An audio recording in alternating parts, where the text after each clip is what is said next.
Welcome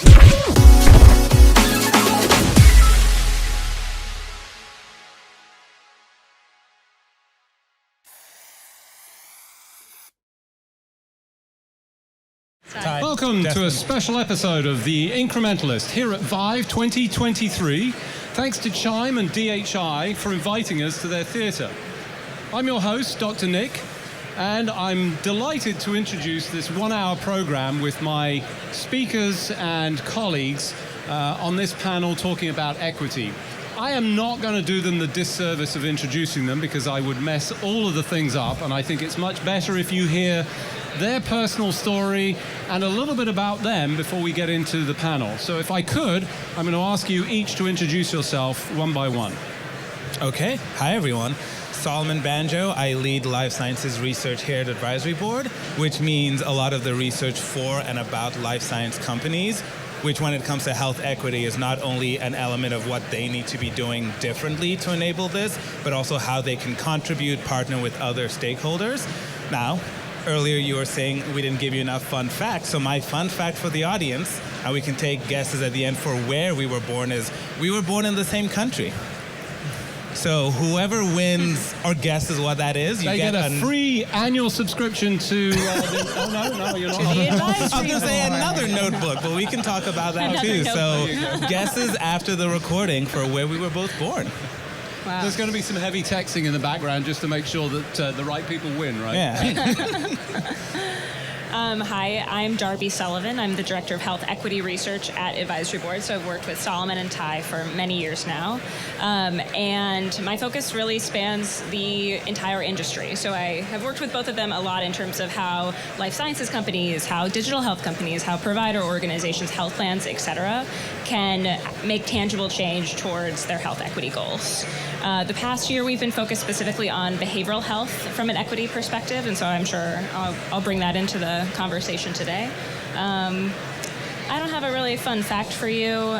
I was not born in that country that you both were born in, so. Okay. That's, yeah. Thank you very much. Perfect. Ty Aderhold. I'm the Director of Digital Health Research at Advisory Board. Which really means I'm focused on everything that you're hearing about, surrounding this conference at ViVE, telehealth, AI, anything digital health related is sort of our focus area for research. And specifically related to equity, for the past couple of years, our team is focused on a term we call digital equity, making sure that the technology we're bringing out, whether it's a telehealth tool or a digital therapeutic, increasing the access to that, making sure that all patients and members can use those tools. Fun fact, for me, I'll go a different direction, not where I was born, but outside of the office, I do coach Ultimate Frisbee, and I'm actually the head coach of the professional women's Ultimate Frisbee team back in DC. Fantastic. Well, so first of all, welcome to the panel. Thank you for joining me. It's a great pleasure to be here and to be here at ViVE. Obviously, exciting opportunity to engage with both the customers, the users of our systems, and obviously, in this particular instance, the one thing I've noticed at this show is that everything seems to be, or at least a large part of it, is focused on health equity. And, I said this at the outset, and, I want to pick a little bit on you, Ty, because you said, well, we're going to, digital equity and digital health equity. And one of the challenges that I have with equity just in general is, well, okay, so we introduce digital tools, but that further increases the divide. And I know that's a little bit unfair, and it seems to just jump straight into the sort of core issue. But is there an ROI in equity? Is there a way that we can actually start delivering on the promise that I think, let's be frank, we all want this. I mean, there is nobody, at least not in my circles, that say, oh no, we don't want to have equal distribution of healthcare. We do, but we're failing. How do we get past this? I can jump in there to start. It's a question we get all the time from the executives that we work with across the entire industry. So how do I prove the ROI for this health equity investment or this social determinant of health effort. And usually they're not saying it because they think, oh, I just only will do it if it's a business priority, but because their leadership is coming to them and saying, how do I make sure that I'm spending my money in the right way? It's absolutely possible to show an ROI depending on your business model, but of course we know in the healthcare industry, like someone's cost is another person's gains. And so you kind of have to go really specific about what is your organization, what is your business model, how deep are you in value-based care or fee-for-service to actually kind of run those numbers. But something I tend to try to push back on is the notion of, are we demanding something from health equity investments that we don't demand from other strategic priorities? So I was once speaking to an executive at a health system in the Northeast, and she said, nobody asks me what the ROI for primary care is. Like, I don't have to justify the investments for primary care. Like, we just do it because it's part of our identity. It's what we think is right. It's what we believe will have a long-term impact on our business and on our community. So are we holding the health equity to us a standard that's a bit higher than we hold other strategic investments? If so, we should interrogate why. So how do you go about doing that? Well, one thing I'll add that ties on to what Darby said, also the question you directed at Ty, is I think we need to ask better questions. So when I hear often, oh, we've done equity initiatives, if you ask, well, what does that look like? How involved were the communities? When you start poking and prodding at things, it's actually like you did something with the intent of impacting equity, but there are a lot of built-in assumptions, fundamental things that you have not interrogated appropriately to actually have a solution that has the patient impact that you could even then start to think about as an ROI. So to your question about, oh, digital divide and these tools are making the matters worse, something I see from the life sciences perspective is they're trying to make progress here, and I think Ty might agree also happens in digital health, is who's the archetype you're designing for? And the thing I will often say is if your clinical trial improvements make it easier for me, Solomon, to participate, you've functionally done nothing. I can participate in a clinical trial if I'm interested. I have the means, I have all the other things that you need to interrogate, even the trust being in healthcare to say, okay, I see the value of clinical research.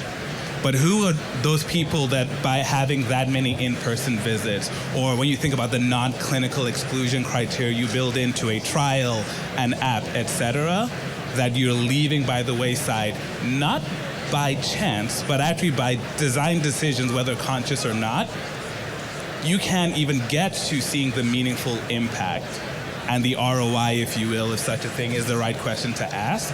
And so that's where I often come from, is just, okay, let's think about the questions and turn them internally and say, who are we designing for and for what outcome? But Ty, not sure if you'd add anything. I would say the same is true when you look at digital health solutions companies. I think oftentimes you hear the message of telehealth can expand access, digital health can expand access, at the same time that solutions are designed mostly for convenience sake. They're not designed actually to improve access to those who don't currently have access. And so I think that is one thing the industry needs to grapple with. If we're going to say that these technologies are going to improve access, how do we build those technologies differently, and what supports do we bring to surround those technologies to actually ensure they are reaching that stated goal of improving access to care?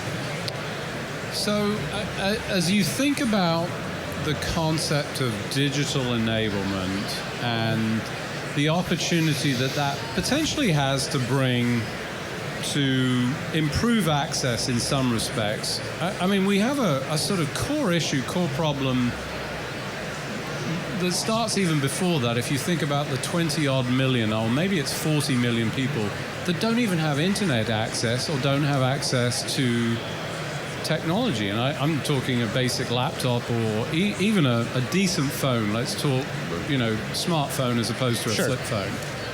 How do you start to address that as part of the building blocks when that's completely outside of healthcare?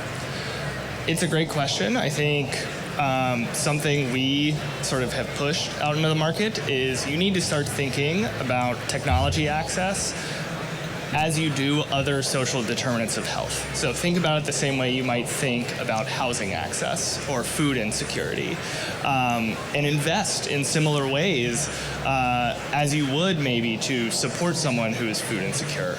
The other thing I would say is you need to think beyond just broadband or device access. I think those are huge issues, but if you only focus on that, you will miss so many other components of digital inequity that are harder to see and harder to, in the long term, overcome. I'm thinking of something like digital literacy, or the fact that most digital health tools right now are being designed just with English as the language that they operate in. And so that is severely limiting to those individuals who English is not their first language. And so we need to think beyond just broadband, also because that's going to be probably the hardest of all those various factors for healthcare organizations to deal with. But it doesn't mean just because you can't go solve the broadband issue, you can't solve other parts of it. When you say it's the hardest issue, what specifically is the hardest issue that you're referencing there? I would say healthcare organizations maybe have the least amount of control in terms of solving gaps in broadband. And, this is not just a rural issue as well. I do want to bring up that this is in cities, too. If you go block by block across, Detroit, many other downtown areas, there's huge gap in high-speed broadband cables that have been laid down and connection points to homes. And so it's a major problem. I think it's one that is hard to grapple with, and I don't want the takeaway to be, well, we can't, we're not Verizon, we can't solve this part, so we're going to ignore the digital equity piece. There's so many other factors that you can address. So you don't ignore it. To your point, Solomon, I think going to the source is exactly right. Ask the question, what problem are we solving for, and how do we address that? Is it as simple as that? Is it as simple as asking the people? It seems trite, but I don't mean to be. I think one of the challenges is there are a lot of technical elements to this problem that you can design for, think through. What tends to separate where I see more progress being made versus not are these other, we call them adaptive challenges, the things that go and force you to question your role built-in assumptions. And I think having, for lack of a better word, appropriate humility, because you mentioned, the people who are missing from this picture because they may not have access. I'm thinking about all the resources out here talking about being data-informed, data-driven. I think we also have to have the humility as a healthcare system to say what we all know, which is there are a lot of Americans who are not in that data. So if we're only designing based on what that data, those practice patterns, and who conforms and is legible, because we haven't excluded things because they're too messy, we're going to find it hard to actually make progress here. And so one example to bring it back to life sciences that we see is when I'm talking to patient advocacy groups about what would you like to see happen differently to enable change. One example that stuck with me is a lot of your clients come to me, Solomon, with a specific request that they'll fund. And they'll give us money to support this thing. But I get pulled in this direction by one, this direction by another, this direction by another. They hardly ever ask me where the patients I represent want healthcare to go. And so if you started and changed the paradigm to say, we are here to support, to enable, to build, and really make that trust seem meaningful, what data should we be collecting? What are the things that matter to you that we should be focusing on? That, yes, have implications for us as a life science company, but when we then get to funding this, these outcomes that matter to these patient populations, do we incent them? Do we care about them? Do we give clinical weighting to those? And so those are some of the things I will hit on where there are, for certain things, the technical challenges for like clinical trials. Lots of great research out there. My team looked at if there was anything we could add. We said, no, we're going to have links directing to those technical solutions. But it's around these adaptive challenges. These health plans have a perspective, life sciences have a perspective, and there's heterogeneity within even those sectors. We need to stop running from that and actually trying to address that. And I know we're talking about health equity here, but that's what we need to do to fix healthcare. And part of what I love about the health equity conversation, beyond the mission piece, is it's a place to develop those muscles that I think we will all need to achieve, thinking back to some of the keynotes we heard today, that untapped potential of healthcare that works for everyone in a way that's meaningful for them. So it's a great testing ground, and that's something I don't think we talk about enough, and that could maybe get more buy-in to have those difficult conversations. Darby? I also think, so to like agree with everything you said, Solomon, but also we talked about this. There's no agreeing on this panel. like yes to that. In addition, though, I think we could endlessly talk about trying to describe the problem. But in reality, in many of these situations, we full well know what the issue is. Like, we actually don't have to spend many more years, many more focus groups, like really getting to the right people and asking them what they need, when it's pretty transparent in a lot of ways. Like I mentioned, we just looked at behavioral health for the past year. And if you look at all of the massive investment in behavioral health startups from a digital health perspective, and you look at which condition sets those are targeted to, they're all targeted to the lower acuity patients, which is not a bad thing, but like that's a clear gap right there of, oh, so maybe this is not going to be the access silver bullet that we want it to be if we can't care for high acuity patients with schizophrenia via an app. Like, okay, so maybe that shouldn't be the end all be all of our strategy here. So I use that as an example to say, like, sometimes the answer is right in front of us, and we should move quicker to action versus continuing to stare at the problem. So that brings me back to a more fundamental question. I mean, I agree with you, and I said I wouldn't, but I will for this particular instance. No fair. It is. It's obvious. One of my favorite phrases is by obviosity. You look at it and go, well, duh, yet we still haven't fixed it. Right. Why? Why are we not able to make that jump or leap? I feel there's something within the pieces that you're talking about that really sort of get to this. I don't believe it's a lack of willingness. I just don't. Not fundamentally. But there's a mismatch somewhere. Where is that mismatch? I'm not sure this is the entirety of it, but as you were talking about, I think when we're talking to different stakeholders about what they want from digital health, one of the complaints they talk about is there are all these point solutions out there. There's no holistic approach.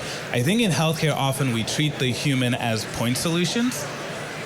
Like, I'm thinking of some of the ways Darby and I have collaborated the most in the past when I was on an international team was around population health management. And the number of times the obviosity, the thing was, oh, they're humans. The reason this isn't working is we're just thinking about them as their conditions. But if you start saying, oh, well, by living a healthier life or having this under control, what would motivate you in a meaningful way? And it's like, oh, seeing my grandchildren, being able to pick up and play with them. These are the things that will motivate me to have that behavior change, but we insist on not viewing them as like humans. And I think part of the challenge with health equity, back to my point about partnership, is if you only approach it out of the obvious self-interest, you will take that point solution approach, where you will say, oh, the thing that I see the benefit from is clinical trials. But if you maybe take a step back and say, okay, well, if we're maybe moving to a world of value-based care where we're paying for performance, so we care about outcomes, race-based corrections are rampant in healthcare. So are the outcomes and metrics we use, how could we work with all stakeholders to actually question those and actually make sure we're measuring things better? The example I give personally is, had an annual 2 years ago. I know that's not annual, but hear me out. Where I showed my mother-in-law, who's a family physician, I had a question, and she was like, that is the best kidney function I have ever seen. And it stuck with me because I know for a fact that is one of the most prominent, and it's actually being phased out, race-based corrections. So I can maybe assume I have really good kidneys, but maybe not, LeBron James, Michael Jordan good kidneys, which is what that would make us feel. And that has real implications if you extrapolate that out on transplant lists and all these other things that will ultimately result in worse healthcare outcomes. So I think pushing to be, yes, there's the stuff that might be self-interested or your clear ROI, but if you look at the patient populations that you care about, where are the places that maybe you don't have an obvious ROI or you need to make a hard trade-off to actually allow those communities, those people, actually live fuller and healthier lives? And the number of times we just come back to, oh, they're not patients, they're people. I always have that in the back of my mind, like, oh, why is something not working? Are we asking the right questions? Have we considered that maybe they're people? And Solomon, something you just said, like, I think that we should be honest when sometimes there is not a good ROI for a health equity investment, which does not mean we don't do it, but when I think that there's a tendency to never want to admit that this could be bad for our bottom line. I think we should acknowledge when something is bad for our bottom line and then rethink, hey, maybe our business model is problematic. Like, maybe the way we're structured is actually inherently making our lives harder. And that's the number one reason I think we haven't made progress, is that the incentive structures are misaligned. So I think sometimes we should run at the harder truths, which are, hey, this is not good for our bottom line, but we do a lot of things that aren't good for our bottom line, but they're worth doing anyways. That's a piece of this that I think folks tend to not want to talk about. And I'll add in, just in the digital health space specifically, I think we're in a reinforcing sort of cycle, a vicious cycle right now of, you're a startup or an early stage company, you get some consumers using your product, those consumers are the most connected, most well off of the group, you then, based on their behavior, redesign, change your app to fit their needs. And then as you go larger, you wonder why it's only those same consumer types using the tool, and now we have digital health built for convenience that's not expanding access. And so it needs to start very early on to be able to break that cycle. You have to be able to invest outside of just building that specific function in some of those expansions of broadband that we talked about previously, in order to break that cycle, get better data on wider parts of the population, and then have tools that can actually expand access and improve health equity. So take that point, and I think it was you that brought up the sort of point versus holistic, Solomon. Is maybe one of the requirements here, I'm going to go out there and say, enough of the point solutions. I mean, we keep going to Silicon Valley and, innovators and say, oh, come up with, it's got to be outside. And is part of that problem that those people outside focus on those small, narrow solutions? And we should force the issue and say, unless you can do it in a rural healthcare setting, it doesn't apply? I think it's easy to throw the blame that way, I think. But I think we also have to think about, there's a reason why they do go after the point solutions, because that's what's being bought. That works for them. That's where the money is. That's where the money is. That's where, health systems and payers will go out and fund you or buy your product. And so it's just as much, in conversations, are you pushing these solutions companies to take a different approach, as much as just what they are sort of building. And I think a big piece of that is it is very appealing to sit down and think, oh, we can get more consumers into our platform digitally or into our system digitally if we invest in these tools and not think about the access side of things. So clearly the money and the investors' fault. At least partially.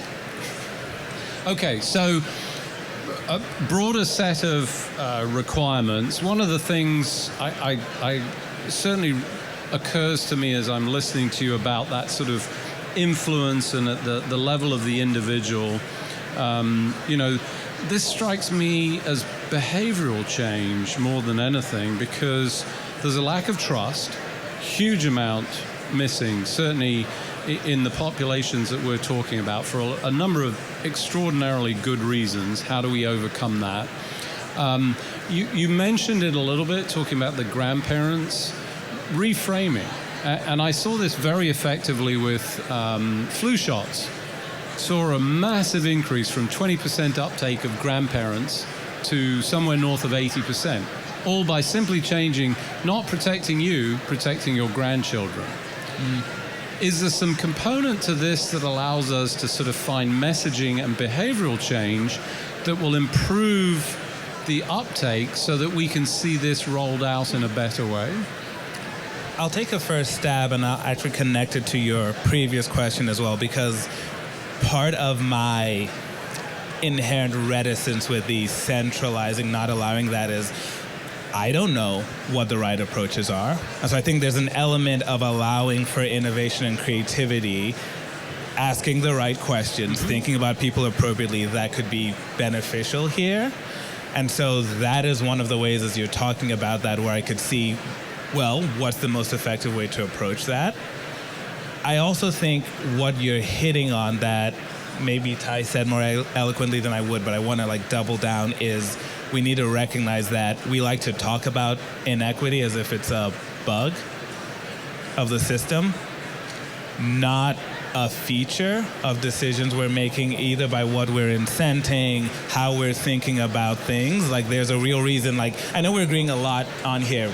Professionally, we disagree a lot because we want the best ideas to come out. Right. And what Darby said of when we did a root cause analysis, how much of it was, it would be much easier for me to do this if you change this incentive you apply to me, but I have no way to compel you to do that, and you seem to have no interest or desire to do that.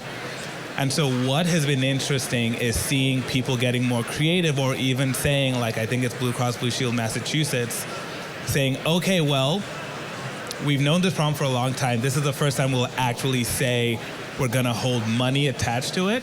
I'm not saying they're necessarily having the right criteria, because that is hard, but saying we're going to try things differently. And so your approach of, well, behaviorally, how do we think about it differently? One thing I personally would like to see change is, you are 100% right about the historical mistrust. My personal mistrust is as a result of the care I've received as an individual, where in my direct interactions, despite being in this field, having higher health literacy than your average Jane or Joe, I have experienced situations that give me real pause. And so I think there's an element of, how do we also think about, we may want behavioral change. Do we know how to do that? Have we earned the right to be the ones to do that? And are we, again, circling back like a broken record, are we actually caring about what the humans want? Or are we only trying to change the behaviors that ultimately only serve us, which is probably not going to be as sticky? Define the we here, because I think that's important. The entire ecosystem. Okay. I think this is one where I mentioned the feature, the bug. It is that interwoven incentives, different perspectives that leads to suboptimal at the macro level decision. And so it's why I know we wanted to have this conversation across the different perspectives we bring, because none of the sectors we represent are saints, but they're also not purely villains. And including health plans, we don't have anyone represented here, but same is true there. So the we is all of us in this room, and the organizations we represent is the we I'm talking about. Right. And you asked about behavior change for, I think, the communities we're trying to impact. My bigger concern is behavior change for healthcare executives. I want to change their behavior, because they're the ones that are making decisions that either make healthcare harder to access, or healthcare decisions harder to make or easier to make. And so I think reframing who I think our problem people are, lovingly, is something that will give us way more mileage in the end than inadvertently putting blame upon the communities that we so much don't want to. I can see where you're going, and I'm just going to give just a shout out to the senior executives. They Love do you not guys. go into work wanting to find a way to give crap care. They don't. Everybody goes in with the intention of delivering great care. But I've heard, and specifically, and I think you're right, it's attained at the C-suite. Those are the people with control. Those individuals are so engrossed in the day-to-day, just almost survival and firefighting, that they never really get to sort of rise out. So it's not an intent, it's an ability to allow them to see, is it the wood for the trees or the trees for, I don't know which way around it is in this particular instance. So as you think about that, how do we do that? How do we give them the vision? Because I know they want, I feel it in my heart. They want to do it, they just are not equipped to do it. And we're back to ROI here, I'm afraid, because... Here we are again. Yeah, no, it's a great question. It goes back to Solomon's example he was sharing about BCBS of Massachusetts, and they're not the only organization to do so, but they said, hey, actually, it would be easier for us to do health equity work if we were incentivizing our partners to do it well. So now they're the provider partners that they work with. In order to be considered a quality organization, they also have to be an equitable organization, which, like, again, when you say it now, you're like, duh, like that should have always been the case, but there was never any payment tied to a gap in outcomes, and now there is. And that just makes the work so much easier when you set yourself up for that ahead of time versus, here's a situation I have to get a grant for, or always kind of like trying to stay afloat amid a crisis. I'll also add on, those executives are humans too. And I bring that up because we all have blind spots. And so I actually think that assuming that any one person executive can have that 360-degree awareness, thinking of the third, fourth order consequences, is a borderline inhuman thing. So it's then like, what is our decision-making framework that is different? And how do we think about this? And so not to call out on like health systems in particular, but I often think of when I started my career doing a lot of service line ambulatory strategy. A question we'd get a lot is, how do we improve our payer mix?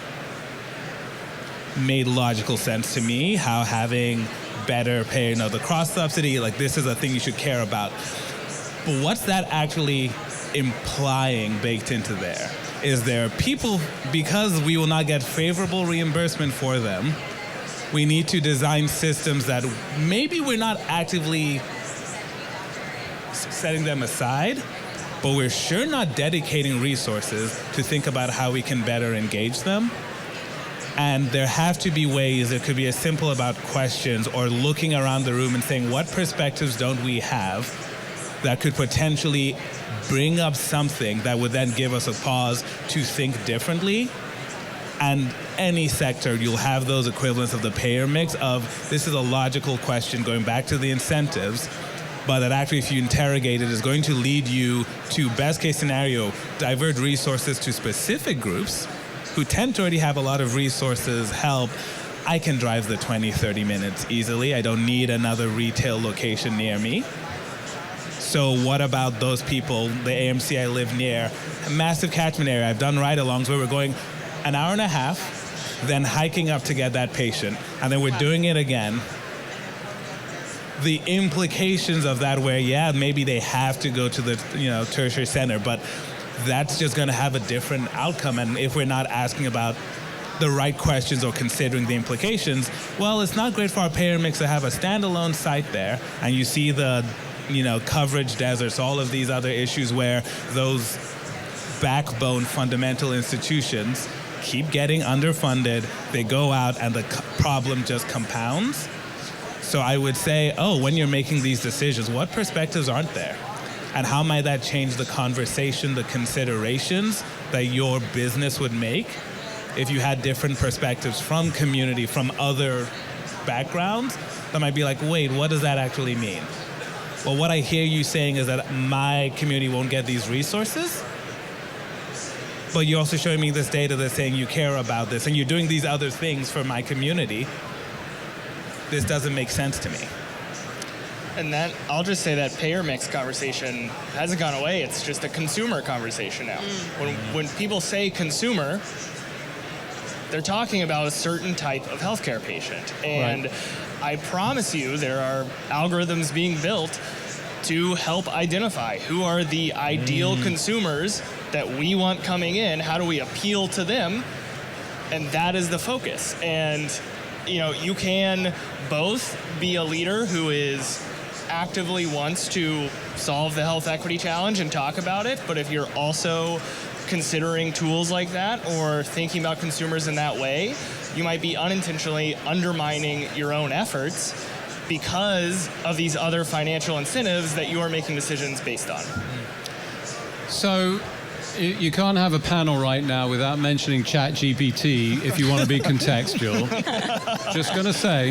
Of course. And as I hear you talking about that, and specifically the AI in this particular instance that is absolutely designed and is built with bias in based on, and I got into trouble. I said at one point, your data is biased, and I was told by some data geek that data doesn't have any bias. It's the people that use it. But put that to one side. There is bias in that data that is driving that, and there is definitely bias in the process to refine or pull that out. Certainly. We seem to be heading down. I mean, let's be clear. I think we are at a bigger than Google moment with this inflection point with this technology. And it hasn't changed that much, although GPT has done some significant things. But it's really raised its awareness and people are using it. If you're not using it, you should be using it right now. I'm just saying to the audience, you should. Ask all the questions. It answers everything. No, I'm kidding. But how do we cope with that? As you think about that, that to me is an enormous concern, because we're using these tools, and I got to be honest, I wouldn't necessarily think about it. I feel like I should have a little conscience, whatever the Disney character was that sat on your shoulder saying, whoa, hold on a second, you shouldn't be doing that because of all these things, because we don't. It's not always intentional. How do we cope with that?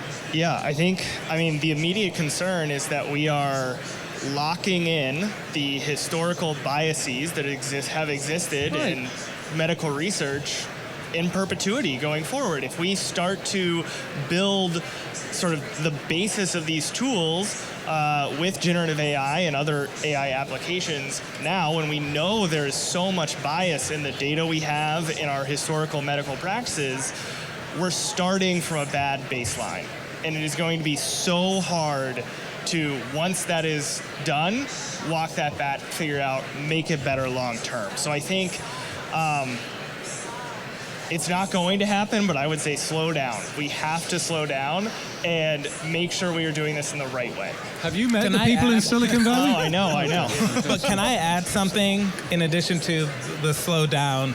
I had this moment last fall where it was like a week where yet another study showing the bias in this algorithm, the bias, and it's in some ways the no-duh obvious thing. Obviosity is the word you're looking at, right? Yep. And then I had this moment of, should I be grateful? Here's why, follow me.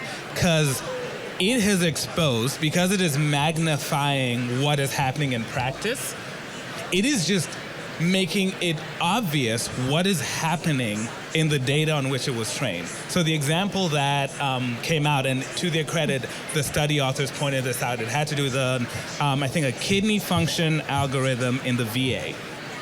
And they pointed out, it is far less efficient for female veterans. And I just had this moment reading the comments, and they were saying why, and we think it's care delivery. And I said, oh, what this algorithm has said that is uncomfortable for us as a society to interpret it as, because we want to blame them and cast blame, is actually say, oh, now we can do better care, because we know for a fact that there's a difference in care that this brought to light. So how do we need to change our care delivery model to better suit female veterans? And so that is the other, obviously not intended application. Everyone went in there hoping it would work as well for both, but clearly it's not because of all the bias, all of these things. And can AI actually alert us to where behavior change, not just the communities, behavior change for healthcare practice and how we design things to actually work better for those patient populations? Then we have better data, we have better care, we're building trust, we have a lot of these things. So now when I have this moment, I'm like, okay, add this to my whiteboard of places where there's demonstrated bias, courtesy of an algorithm. And now we can see, and do we allow those organizations, both who are developing the algorithm and delivering the care, to say, let's do better. And here's how we've done better. Now that obviosity, we can't ignore it. So I think great point. I'm going to put you in the category of the pandemic was a good thing. Oh, no. Well, no, but here's why, and it's for the same principle. It had the silver lining of exposing all of the things that I think maybe some people knew but didn't, and it's shining a spotlight on all of those elements. And I've always been embarrassed to say that. Every time I say, the pandemic had a silver lining, that's a terrible thing to say because it was a terrible, terrible tragedy. Mm-hmm. But I think that's you're a spin doctor on this. You're putting a positive spin, and it's the appropriate thing because we have to find the positive value contribution, and in this case, I think that's good. I agree. And here's why I want to do it as well, because if we don't get to a place where it is safe for organizations to say, we found bias, we're addressing it, what we're going to incent is covering up any proof of bias. Yeah. And that's just going to hard-code it. We're not actually going to see better patient outcomes. And that I view as far more concerning. You're just creating nothing but incentives for people to not admit what we all know to be true, but I don't want to be that headline. Can I be the little mosquito in your ear, though, about this? And it's just, the concern I have is, all good, but you got to notice. And right. An awful lot of this stuff runs past, and if we do not stay vigilant to it, it will just, as you said, will just become incorporated into everything that we do. So be that mosquito or, conscience or whatever it is. I think we need that. Which Absolutely. Brings me to another question around this that says, should we have a chief equity or chief conscience officer in healthcare facilities? I mean, I haven't heard of chief conscience officer. No, Interesting. I mean, that's what we need. And, to your point of blindness and 360 vision, is that maybe the way to do it? And maybe they don't. Now I'm getting really meta. That person then has inability to see, but is that maybe a starting point? Well, many organizations do have a chief health equity officer. I haven't heard conscience officer. That sounds new agey, so maybe it's in the digital health space. But that's absolutely a role that's been growing, which has been interesting to see. And some people ask us, is this the ticket to what will make our organization more equitable? Maybe if it's also paired with, if that person is paired with a team that has resources, like some of the basic stuff, because too often we say, it's more of a nominal position than it is a real member of the C-suite that can wield influence and authority over other pieces of the organization too. It's the guidance that we give is yes, you absolutely need to have dedicated resources to this work if you want to make a difference, because if it's everyone's job, it's no one's job. But at the same time, if you only have a one and often small team dedicated to health equity, you're kind of shooting yourself in the foot because you're missing out on the opportunity for every single team and every single department, every single service line to actually playing a role here. So that means incorporating things like incentives and performance reviews, and making it, at the very least, looking at your departments and saying, does our health equity department have a conflicting financial incentive than our service line development department? And if so, how do we reconcile those things?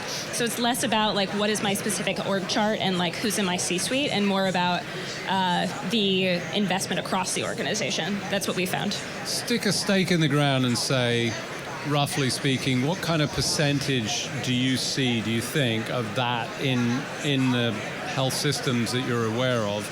And the reason I ask that question is, I know I've been at these conferences for years, and we've got to have patients here. And sure, we do, and everybody says they're a patient. I'm very publicly a patient right now, so, we all advocate, but do we advocate across the full spectrum of equity? And we seem to be continuing to miss that because those people don't have the resource. What's the percentage, and how do you feel about that comparison? The percentage of health systems. With zero for health conscience, but chief equity officer. I would hate to put a number on it without the Roughly. real data. I know that goes completely against the grain. It's like 5%, less than 5. I would optimistically say 10%. Okay, well, nobody's going to hold you to it. Maybe. It's just recorded forever after. Yeah, Yeah. I hope that's right. Okay, so let's talk a little bit about the opportunity for learning in other countries. And, you know, it was some of the things that I heard you talking about with the human aspect and being out there. And you told a story specifically of, you know, going out and having to climb the hill. And that reminds me a lot of some of the experiences that I'm familiar with, where other countries with far less resources actually get more on the ground, more capabilities to actually deliver care. Do we have things to learn from other places in your experience or not? Other countries, that is. I mean, central to advisory board's ethos is finding those transferable insights. So I am inclined to say, obviously, we do. And I think that is where that intellectual humility also comes in that the solution may not be ChatGPT-5, but actually, let's consider the full... Did I miss ChatGPT? Is that out? Oh, God. Oh. Let's consider the full range of potential solutions and actually recognize that innovation is not always the flashy thing. And so that is where, even to this point, we talk about these communities in rural areas. I gave that example you're referencing. They are having to find a way to still support each other, navigate with the lack of resources. So there's an onus on us to figure out how do we make sure we are giving the appropriate resources, but also what are the things you can actually teach us about what works and what works in your environment as well, because that is the other thing where taking that solution, to Ty's point, that has been overly engineered, even in the same country, but for specific patient populations, and then saying that's going to transfer even within the country. It's like, no, you have made I was talking about this earlier with a colleague, where that's a bespoke suit. It's only going to look good on one person. Versus how do you actually have a more tailored approach that's going to look good, but you can still take it off the rack, not to get all sartorial here. But that is what I think can be applied within the U.S. and certainly to other countries. But I don't even think we have learned all the lessons within our borders. Right. And so how do we actually say, okay, intellectual humility, what would it look like in these places that don't have these? And innovate, because oftentimes, you know, you hear the adage, innovation is the intersection of constraint and purpose. That constraint. These communities have constraints, so how are they innovating? Because healthcare is something that everyone wants to have more of. So what are they doing to try and support that? How do we scale that, but also how do we still make sure we're giving them resources? Because I don't want it to seem like, oh, everything's perfect there. To your point, the data, the gaps in life expectancy, rural versus urban alone, then you add on other layers, it's a bleak picture. But I do think there are absolutely lessons to be learned. Okay. So switching gears, let's talk behavioral health. Sure. You know, again, another spotlight. Oh my God, did we know that we had this much bad, you know, karma in the world?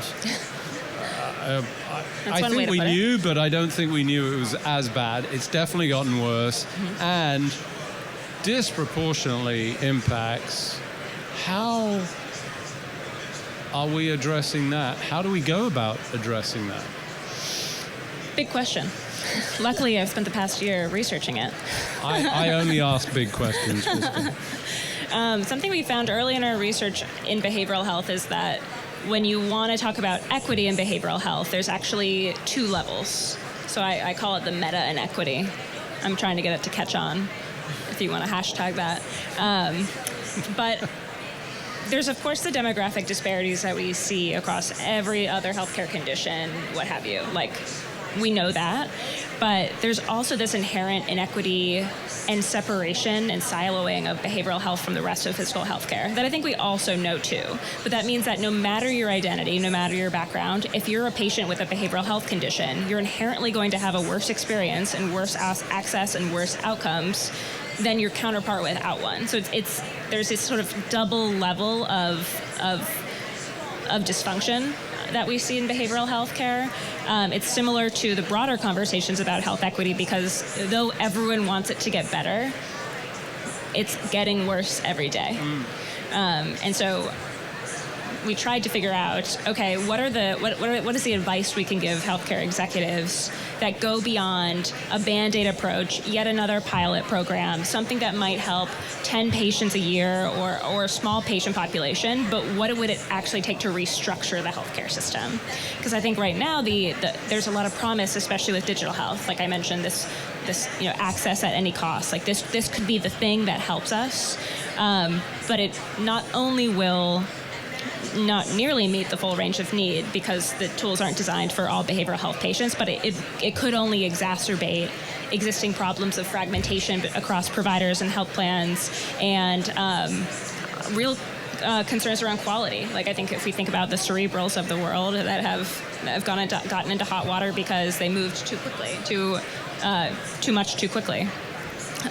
So the guidance that we have started to give to healthcare executives is around rethinking some basic elements of care. How do we even define quality care in behavioral health when it's not as simple as just taking your blood draw and seeing what the numbers look like? How do we come to consensus between health plans and provider organizations on reimbursement? Because both will tell you what we're doing now is not enough and not good enough. And then how can we take a strong, pointed look at reducing the demographic disparities that we see in behavioral health care that's unique to that sector? Briefly, digital health solving that problem? I don't think so. Everything I've seen sort of in the behavioral health, digital health space, and we've had conversations around this, it's going after such low acuity conditions and providing just a sort of minimum level of care for those low acuity conditions, and there's so much risk at stake right now too for when things go wrong, that I certainly don't think patient-facing digital health is the solution here. Maybe some clinician supports that I think could help along the way, and that might be an angle to look at first, but on the patient-facing side, I would say no. And I'll add on to that anyone going at this alone will fail. Fair enough. Unfortunately, we've run out of time, as we always do in my show, so just remains for me to thank Darby, Solomon, and Ty for being very gracious and indulging my humor. Thank you to the advisory board for sponsoring this and making this happen at the show. Thanks to Chime and DHI for allowing us to incorporate this into the stage here.